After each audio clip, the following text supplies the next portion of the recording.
வணக்கம். ஓஷோவோட Christianity and gen audio சொற்பொழிவோட 7வது பகுதிக்குள்ள தான் இன்னைக்கு நாம ஆழமா போக போறோம். ஆமா. இதுல ஓஷோ ஒரு பெரிய கேள்வியை முன்வைக்கிறார். ஒருவேளை உலகின் மிகப்பெரிய மதங்கள்ல ஒண்ணு தெய்வீக உண்மையின் அடிப்படையில இல்லாம சில வரலாற்று தவறுகள் அப்புறம் அரசியல் ஒப்பந்தங்கள் மேல கட்டப்பட்டிருந்தா என்ன ஆகும்? கிறிஸ்தவத்தோட அடித்தளத்தையே அவர் கேள்விக்குள்ளாக்குற விதத்தையும் அதுக்கு மாற்றா ஜென் தத்துவம் காட்டுற அந்த அமைதியான பாதையும் நம்ம சேர்ந்து அலச போறோம். ஆமா, ஓஷோவோட வாதங்கள் ரொம்பவே தீவிரமானவ. கிறிஸ்தவத்தை ஒரு மாபெரும் பிரச்சார இயந்திரம்னும் அதோட உண்மைகள்னு சொல்லப்படுற பல விஷயங்கள் அசல்ல உருவாக்கப்பட்டவைன்னும் அவர் சொல்றாரு. சரி, முதல்ல இந்த விமர்சனங்களை அவர் எப்படி அடுக்குமுறைப்படுத்துறாருன்னு பாப்போம். அப்புறம் இதுக்கு முற்றிலும் மாறுபட்ட அந்த ஜென் அணுகுமுறைக்குள்ள போகணும். சரி, ஆரம்பிக்கலாம். ஓஷோ இந்த உரையை ஒரு ஆணித்தரமான வரியோட படங்குறாரு. உண்மைக்கு எந்த பாதுகாப்பும் தேவையில்லை, ஆனா பொய்களுக்கு பாதுகாப்பு தேவை. கரெக்ட். இந்த ஒரு வரிய மையமா வச்சுதான் கிறிஸ்தவம் எப்படி பொய்களை பாதுகாக்குதுன்னு சில உதாரணங்களை கொடுக்கறார். இதுல அவர் முதல்ல சொல்ற உதாரணம் ரொம்ப சுவாரஸ்யமானது. பியர் டெய்ல்ஹார்ட் டிச்சார்டன் ஒரு பாதிரியார். ஓகே. அவர் ஒரு பெரிய விஞ்ஞானியும் கூட. அவர் சீனால ஒரு அகழ்வாராய்ச்சி செய்யும் போது சுமார் 50,000 வருஷம் பழமையான ஒரு மனித எலும்புக்கூட்டை கண்டுபிடிக்கிறாரு. ஓகே, இது ஏன் ஒரு பெரிய விஷயமா மாறுது? ஏன்னா பைபிளின் படி இந்த உலகம் தோன்றி வெறும் 6,000 வருஷம்தான் ஆகுது. ஆமா. ஆனா இந்த கண்டுபிடிப்பு அதை விட பல மடங்கு பழமையானது. இது பைபிளோட அடிப்படை நம்பிக்கையை கேள்விக்குள்ளாக்குது. இந்த விஷயத்தை டெய்ல்ஹார்ட் வாட்டிக்கனுக்கு தெரிவிச்சதும் அவங்க அதிர்ச்சி ஆயிடுறாங்க. ஆமா. ஓஷோ இதை எப்படி பாக்குறாருன்னா, டெய்ல்ஹார்ட் ஒரு விஞ்ஞானியா இருந்தாலும் சின்ன வயசுல இருந்து அவருக்குள்ள விதைக்கப்பட்ட கீழ்ப்படிதல்ங்கிற நிபந்தனை அவரை ஒரு அடிமையா மாத்திடுச்சுன்னு சொல்றாரு. ஆமா, இது ஒரு தனிப்பட்ட நபரை முடக்கிறதோட நிக்கல. ஆமா, அதை விட பெரிய அளவுல உண்மையை மறைக்கிற ஒரு விஷயத்தையும் அவர் குறிப்பிடுறாரு இல்லையா? கரெக்ட். அந்த தனிநபர் அடக்குமுறையிலிருந்து ஒரு அமைப்பு ரீதியான அடக்குமுறைக்கு வராரு. வாட்டிகன்ல ஒரு ரகசிய சுரங்க நூலகம் இருக்குன்னு ஓஷோ சொல்றாரு. பல நூற்றாண்டுகளா கிறிஸ்தவத்துக்கு எதிரான ஆதாரங்கள் இருக்கிற ஆயிரக்கணக்கான நூல்களை எரிச்சிட்டு அதோட ஒரே ஒரு பிரதியை மட்டும் அந்த ரகசிய நூலகத்துல பாதுகாத்து வராங்களாம். இது ஒரு பெரிய குற்றச்சாட்டு. அந்த நூலகத்துக்குள்ள யார் போக முடியும்? போப் மற்றும் சில கார்டினல்களை தவிர வேற யாருக்குமே அங்க அனுமதி இல்லைன்னு ஓஷோ சொல்றாரு. அப்படியா? அவர் இன்னும் ஒருபடி மேல போய் ஒருவேளை அந்த நூலகத்தை பொதுமக்களுக்கும் அறிஞர்களுக்கும் திறந்துவிட்டா கிறிஸ்துவம் மனிதனோட நினைவிலிருந்து ஒரு தடையும் இல்லாம மறைஞ்சு போயிடும்னு ரொம்ப ஆணித்தரமா சொல்றாரு. ஒரு மதத்தோட அடித்தளமே அதுக்கு எதிரான உண்மைகளை மறைக்கிறதுல தான் இருக்குன்னு அவர் வாதிடுறாரு. ஒரு ரகசிய நூலகம்ங்கிற இந்த உருவகம் ரொம்ப சக்தி வாய்ந்தது. இது ஒருவேளை சில உண்மைகள் மறைக்கப்பட்டிருக்குமோங்கிற சந்தேகத்தை ஏற்படுத்துது. இது நம்மள அடுத்த முக்கியமான கேள்விக்கு கூட்டிட்டு போகுது. இவ்வளவு விஷயங்கள் உருவாக்கப்பட்டவைன்னு ஓஷோ சொன்னா, கிறிஸ்தவத்தோட மையமான நம்பிக்கை, அதாவது இயேசுவோட தெய்வீகம், அது எப்படி நிறுவப்பட்டதுன்னு அவர் விளக்குறாரு. நிச்சயமா. ஓஷோவோட பார்வையில இயேசுவின் தெய்வீகம்ங்கிறது ஒரு ஆன்மீக வெளிப்பாடு இல்ல, அது ஒரு சுத்தமான அரசியல் முடிவு. அரசியல் முடிவா? ஆமா. கிபி 325 நடந்த நைசியா கவுன்சில் ஆஃப் நிசியா, நூற்றுக்கணக்கான பாதிரியார்கள் ஒன்னா கூடி இயேசு கடவுளோட மகனா இல்லையான்னு ஓட்டு போட்டு முடிவு செஞ்சதா சொல்றாரு. ஒரு நிமிஷம், ஓட்டு போட்டாங்களா? இது நம்புற மாதிரியே இல்ல. ஆமா. உண்மையை தீர்மானிக்க ஓட்டெடுப்பு நடத்த முடியுமா? நீங்களே யோசிச்சு பாருங்க. சூரியன் சூடா இருக்கா இல்லையான்னு நாம ஓட்டு போட்டு முடிவு செய்ய முடியாதே. கரெக்ட். ஓஷோவோட வாதமே அதுதான். இது உண்மையை கண்டுபிடிக்கிற முயற்சி இல்ல, இது ஒரு அரசியல் சமரசம். சரி, மிக சரியா சொன்னீங்க. அவர் கேக்குற கேள்வி இதுதான். ஒருவேளை ஓட்டு வித்தியாசத்துல இயேசு தோத்து போயிருந்தா என்ன நடந்திருக்கும்? அவர் ஒரு சாதாரண மனிதரா அறிவிக்கப்பட்டிருப்பாரா? ஆமா. இந்த மாதிரி ஓட்டெடுப்பு மூலியமா ஒரு விஷயத்த முடிவு செய்ய வேண்டிய அவசியம் வரும்போதே அதுல உண்மை இல்லைன்னு அர்த்தம். இது மதத்தை அரசியலாக்குற முதல் படிங்கிறதுதான் ஓஷோட விமர்சனம். அப்போ இந்த அரசியல் விளையாட்டுல முக்கிய பங்காற்றினது யாரு? ஏன்னா இயேசுவே கிறிஸ்தவ மதத்தை நிறுவலன்னு ஓஷோ சொல்றாரு. இயேசு கடைசி வரை தன்னை ஒரு யூதர்னு தான் சொல்லிக்கிட்டாரு. கிறிஸ்தவங்கிற வார்த்தையை கூட அவர் கேட்டதில்லைன்னு சொல்றாரு. அப்போ யார் உண்மையான நிறுவனர்? ஓஷோ இதுக்கு கை காட்டுற நபர் ரோமானிய பேரரசர் Constantine, emperor Constantine. Okay. Constantine ஒரு கிறிஸ்தவர் இல்ல, அவர் சூரிய கடவுளை வழிபடுற மதத்தோட தலைமை பாதிரியார். அவரோட அரசியல் ஆதாயத்துக்காகத்தான் கிறிஸ்தவத்தை அவர் தத்தெடுத்துக்கிட்டார். இது எப்படி கிறிஸ்தவத்தோட அடிப்படைகளையும் மாத்துச்சு? பல விதங்கள்ல. உதாரணத்துக்கு யூதர்களோட புனித நாள், அதாவது ஓய்வு நாள், சாபத், அது சனிக்கிழமை. ஆமா. இயேசுவும் சனிக்கிழமையத்தான் கடைபிடிச்சாரு. ஆனா கான்ஸ்டன்டைன் சூரிய கடவுளை வழிபடுறதால சூரியனுக்கு உகந்த நாளான ஞாயிற்றுக்கிழமைய கிறிஸ்தவர்களோட புனித நாளா மாத்தினாரு. ஓ, அப்போ இன்னைக்கு வரைக்கும் உலகம் முழுக்க கிறிஸ்துவர்கள் ஞாயிற்றுக்கிழமைய கொண்டாடுறதுக்கு இதுதான் காரணமா? இதுதான் காரணம்னு ஓஷோ சொல்றாரு. இது வெறும் ஒரு தேதிய மாத்திர விஷயம் இல்ல. இது ஒரு பெரிய கலாச்சார இணைப்பு மாதிரி தெரியுது. ஒரு மதத்தோட அடையாளத்தையே எடுத்து இன்னொரு கலாச்சாரத்துக்கு பொருந்துற மாதிரி மாத்துறது. கிறிஸ்துமஸ் விஷயத்திலும் இது நடந்ததா? ஆமா, நீங்க சொல்றது கரெக்ட். இது ஒரு கார்ப்பரேட் இணைப்பு மாதிரி தான். இயேசுவோட உண்மையான பிறந்த நாள் ஜான்வரி 6ஆம் தேதி.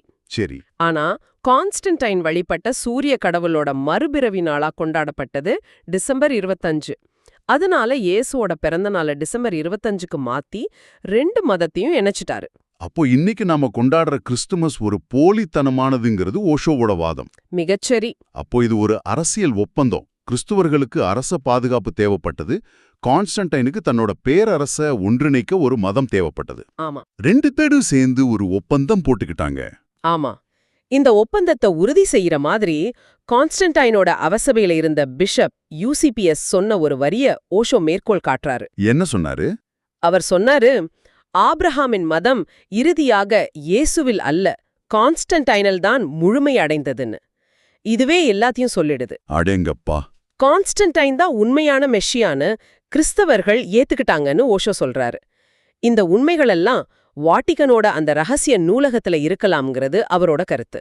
சரி, ஓஷோ கிறிஸ்தவத்தோட வரலாற்று அடித்தளங்களை இப்படி கேள்விக்குள்ளாக்குன பிறகு அதோட ஒழுக்க நெறிகளையும் விட்டு வைக்கல. இல்ல. குறிப்பா பிறரை தீர்ப்பளிக்காதீர்கள், அப்போதுதான் நீங்களும் தீர்ப்பளிக்கப்பட மாட்டீர்கள் என்ற பைபிள் வரிய அவர் பார்க்கிற விதம் ரொம்பவே வித்தியாசமா இருக்கு. ஆமா, மேலோட்டமா பார்த்தா இது ஒரு நல்ல அறிவுரை மாதிரி தெரியும். ஆனா ஓஷோ சொல்றாரு, இது ஒழுக்கம் இல்ல, இது ஒரு வியாபார ஒப்பந்தம். வியாபாரமா? ஆமா. நீங்க ஏன் மத்தவங்கள தீர்ப்பளிக்காம இருக்கீங்க? ஏன்னா நீங்களும் தீர்ப்பளிக்கப்படாம இருக்கணுங்கிற ஒரு சுயநல நோக்கம் அதுக்கு பின்னால இருக்கு. இது அன்பின் அடிப்படையில வரல, பயத்தின் அடிப்படையில வருது. இது ஒரு கொடுக்கல் வாங்கல். அப்போ உண்மையான நீதி அல்லது ஒழுக்கம்னா என்ன? இதுக்கு மாற்றா ஒரு காட்டுற பாதை என்ன? இதுக்கு அவரு லாவோட்ஸுவோட ஒரு அற்புதமான கதைய சொல்றாரு. லாவோட்சு. ஓ. சீன பேரரசர் லாவோட்சுவ உச்ச நீதிமன்றத்தோட தலைமை நீதிபதியா நியமிக்கிறாரு. முதல் நாளே ஒரு வழக்கு வருது. நாட்டிலேயே மிகப்பெரிய பணக்காரர் ஒருத்தர் வீட்ல ஒருத்தன் திருடிட்டான். திருடனை கொண்டு வந்து நிறுத்துறாங்க. எல்லாரும் திருடனுக்கு கடுமையான தண்டனை கிடைக்கும்னு எதிர்பார்த்திருப்பாங்க. கண்டிப்பா. ஆனா லாவோட்ஸோட தீர்ப்பு எல்லாரையும் அதிர வைக்குது. அவர் திருடனுக்கும் 6 மாசம் சிறை தண்டனை, சரி, அந்த பணக்காரருக்கும் 6 மாசம் சிறை தண்டனைன்னு தீர்ப்பு சொல்றார். என்னது? இதுக்கு லாவோட்ஷ சொல்ற பதில் தான் கதையோட மையமா இருக்கணும். கரெக்ட். லாவோட்ஷ சொல்றாரு, நீதான் முதல் குற்றவாளி, இந்த திருடன் 2வது குற்றவாளி தான். ஓ. இந்த நகரத்தோட செல்வத்தை எல்லாம் நீ உறிஞ்சி லட்சக்கணக்கான மக்களை வறுமையில தள்ளியிருக்க. இந்த மாதிரி ஒரு ஏற்றத்தாழ்வை உருவாக்குன நீதான் முதல் திருடன். இவ செஞ்சது அதோட விளைவுதான். இவன் திருடாவிட்டாலும் நீ தண்டிக்கப்பட வேண்டியவன்தான்னு சொல்றாரு. வாவ். ஒரு செயலை மட்டும் பார்க்காம அந்த செயல் நடக்கிறதுக்கான மூல காரணத்தை பார்க்கணுங்கிறது தான் ஓஷோ இந்த கதை மூலமா விளக்குற விஷயம். ரொம்ப ஆழமான பார்வை. இது வெறும் குற்றத்தை பார்க்காம குற்றத்துக்கான சமூக சூழலையும் பார்க்க சொல்லுது. ஆமா. இந்த கோணத்துல பார்க்கும்போது ஆதி பாவம், ஒரிஜினல் சின்ங்கிற கருத்தையும் ஓஷோ கடுமையா எதிர்க்கிறதுல ஆச்சரியம் இல்ல. நிச்சயமா. ஆதாம் ஏவாள் செஞ்ச பாவத்துக்காக பிறக்கிற ஒவ்வொரு குழந்தையும் பாவத்தோட பிறக்குதுங்கிற கோட்பாட்டை அவர் ஒரு அபத்தம்னு சொல்றாரு. அதுக்கு ஒரு எதிர்வாதத்தையும் அவர் முன்வைக்கிறாரு. அது கொஞ்சம் அதிர்ச்சிகரமா இருக்கலாம். சொல்லுங்க. பரிசுத்தாவி, ஹோலி கோஸ்ட் மூலமா மேரியோட சம்மதம் இல்லாம அவர் கருவுற்றார்னா கடவுளே அங்கே ஒரு பாவம் செஞ்சுட்டாரு. அதுல இருந்து பிறந்த இயேசு எப்படி பாவம் இல்லாதவரா இருக்க முடியும்? ஓ, அவர் அந்த நம்பிக்கையோட தர்க்கத்தையே பயன்படுத்தி அதை உடைக்க பாக்குறாரு. உங்க கதையின்படியே பார்த்தாலும் அதுல ஒரு பெரிய தர்க்க பிழை இருக்குன்னு சொல்றாரு. கரெக்ட். இது ரொம்பவே தீவிரமான, பலருக்கு கோபத்தை வரவழைக்கக்கூடிய வாதம். ஆமா. ஓஷோவோட நோக்கம் சமாதானப்படுத்துறதில்ல, சிந்தனையை தோன்றதுதான். இப்படி கிறிஸ்தவத்தோட வரலாறு, ஒழுக்கம், அடிப்படை கோட்பாடுகள்னு எல்லாத்தையும் கேள்விக்குள்ளாக்குன பிறகு அவர் நம்மள அப்படியே விட்டுடல. சரி. இதுக்கெல்லாம் மாற்றா முற்றிலும் வித்தியாசமான ஒரு பாதைய ஒரு ஜென் கதை மூலமா நமக்கு காட்டுறாரு. இவ்வளோ தீவிரமான விமர்சனங்களுக்கு பிறகு ஒரு அமைதியான ஜென் கதை. இந்த மாற்றம் ரொம்ப சுவாரஸ்யமா இருக்கு. ஆமா, அங்க வாதங்கள் இல்ல, அரசியல் இல்ல. என்ன நடக்குது அந்த கதையில? இது உங்கன் மற்றும் யகுசான் என்ற 2 ஜென் குரு சீடர்களை பற்றிய கதை. சீடன் உங்கன் தன் குரு யகுசானை விட்டு பிரிஞ்சு தன்னோட பழைய குருக்கிட்டே திரும்பி போக முடிவு செய்றான். ஒரு குருவை விட்டு இன்னொருத்தர்கிட்ட போறது பெரிய விஷயமாச்சே. யகுசான் எப்படி எதிர்வினையாற்றினார்? கோவப்பட்டாரா? தடுக்க முயற்சி செஞ்சாரா? எதுவுமே இல்ல. யகுசான் எந்த தயக்கமும் இல்லாம சரி போயிட்டு வான்னு சொல்றாரு. அப்படியா? ஓஷோ இங்கதான் முதல் வேறுபாட்ட காட்டுறாரு. அன்பு சுதந்திரம் கொடுக்கும், அது சிறைப்படுத்தாது.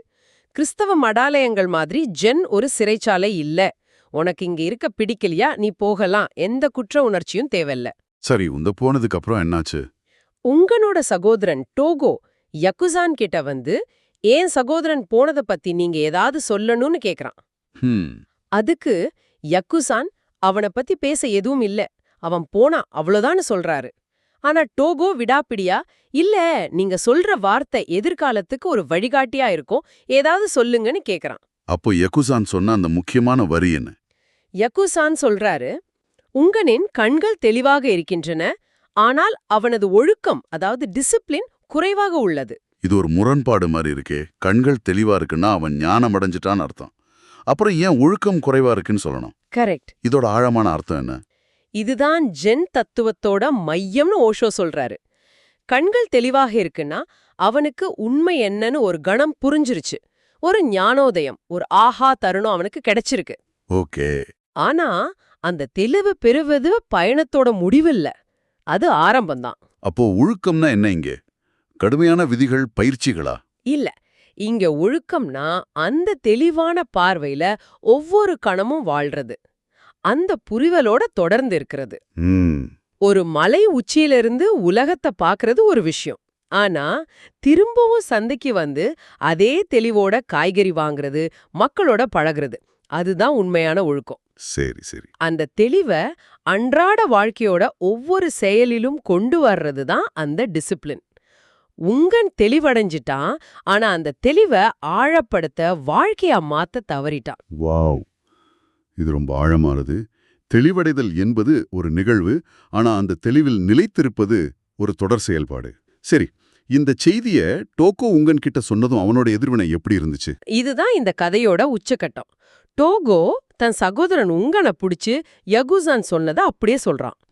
புத்தகனோ உங்க ஒரு வார்த்தை கூட பேசல, எந்த வாதமும் செய்யல, உடனே திரும்பி யூசான் கிட்ட வந்துடுறான். வாக்குவாதம் இல்ல, விளக்கம் கேட்கல, நேரடியா செயல்ல இறங்கிட்டான். கரெக்ட். ஏன்னா அவனோட கண்கள் தெளிவா இருந்துச்சு. குருவோட வார்த்தையோட உண்மைய அவனால நேரடியா உணர முடிஞ்சது. ஆமா, அது அவனோட புத்திக்கு இல்ல, அவனோட இருதயத்துக்கு நேரடியா போச்சு. இதுதான் ஜென் காட்டுற மாற்றுப்பாதை. இங்கே விவாதங்களுக்கு இடம் இல்ல, ஓட்டெடுப்புக்கு இடம் இல்ல, ரகசிய நூலகங்களுக்கு இடம் இல்ல.